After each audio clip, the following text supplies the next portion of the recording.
Today we're gonna forage some morels. I've been posting my little stories and everybody's so excited. They're like, oh, they're already out.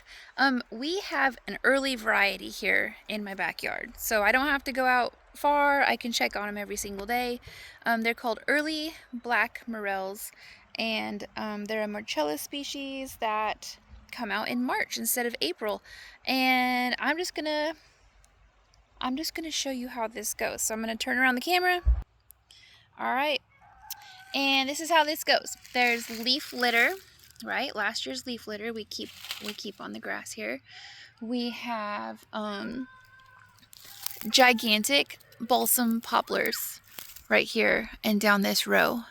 Okay, so they love poplars. They like to grow under poplars. And they come up when the soil is 50 degrees consistently. So this is how this goes. You just start looking and you're gonna find, I'm just gonna pinch them off. The reason I've been letting these sit for days, because they have been getting bigger, because we've had rain and heat and rain and heat. Now, if it doesn't rain and it's gonna dry out, these won't keep growing. They dry out and they just kind of dehydrate in the ground. So watch this. We just kind of slowly move around the ground. Look, there's another one. See that? They're kind of camo, you know? And sometimes if there's like an old walnut from last year, it will kind of look like a morel. And you'll be like, ooh, a morel. All right, look, there's another one. Another one. These are kind of little. We just picked a big old handful for Daniel's breakfast. There's another one. And there was some really big ones in there. There's another one. So this is just how it goes. If you find one, there's another one. I found twins earlier. You see these? Wait, where'd it go? One. Oh, there's one. There's two. And the more you look, the more you find. But today we're going to have to try to get them all because there's going to be very severe weather tonight. And then it's supposed to snow tomorrow. I'm sitting here in shorts right now. And it's going to snow tomorrow. So these are, once they freeze, they can get very mushy, just like any mushroom can. So you just look. These do have, like, they do stop. I did see a big old black one earlier. Let me try to find that one for you. This is how this goes. You look under poplars in the leaf litter between March and April. And you look in between rain and heat. Oh, where'd that big one go? I wanted to show you. You look in between the rain and the heat, and let me show you how to ID them. I did want to find you that bigger one though, so I could show you how black they can get, because the bigger they get, the blacker they get with this species.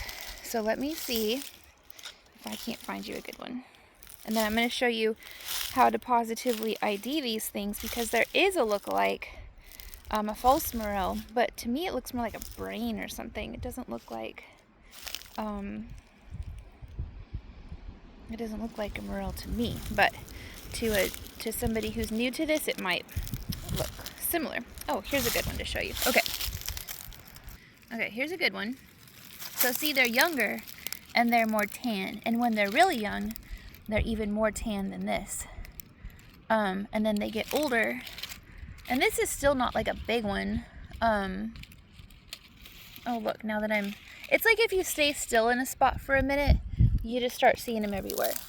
Because I just grabbed you this one, and then look, there's one here, there's one there, and the more I look, the more I'm just gonna find. But let's look at the identification markers for these real quick. So do you see how they look like a cone? All right, it's got kind of a firm texture, even though it's hollow. So I should have a knife with me, but I don't, because I wasn't really planning on being out here doing this right now. So we'll just kind of try to open this up real quick so I can show you kind of sacrificing a morel here. Daniel's inside cooking them for his breakfast right now with some eggs or something. Also, see how the cap is connected to the stem? That's important because the false morels are kind of just free hanging. They're like a glob on top of a cap. It's different. Okay, this is what I want to show you. I'm trying not to mess this up, but I am. Next time, bring a knife. Okay, see how hollow that is inside? Very hollow. See, this stem is hollow? The stem is hollow, okay? If there's like white fluff inside or a solid core, that's a false morel, okay? They don't have a nice consistent cone shape like this either. They're like a globby brain looking thing. And then again, where they grow under ash, elers, and old apple orchards. So there's actually quite a few old apple orchards around me, and I just never go out there. I could. That'd be fun. But if you're around an old apple orchard, or if you've got poplars, ashes, or elms, then go ahead and start looking, and then stop looking probably, towards the end of April. After that, you've just missed it. So, but I hope you guys find some and cook them up in butter, garlic, salt, pepper. We throw them on pasta. They're really good on toast with like some cheese, some morels. They shrink a lot, so they will not stay this big. So you're thinking, oh, I'm getting a lot of morels, and then you end up with like a couple of bites. So it's more of a novelty thing. We don't ever just get buckets and buckets of them. Maybe if we spent all day in the woods and went to lots of spots, we would. But we don't typically do that. So we used to back in the day when we had a lot of time. So if you have time, you could probably find buckets and buckets and have a good restaurants will even buy these from you if you get enough, which is kind of fun. So, well, happy hunting, happy spraying, and until the next video, I've got like so many videos I want to do that I'm running out of time here. So I see a bunch more morels literally right here, so I'm going to get back to it. You guys have a great day.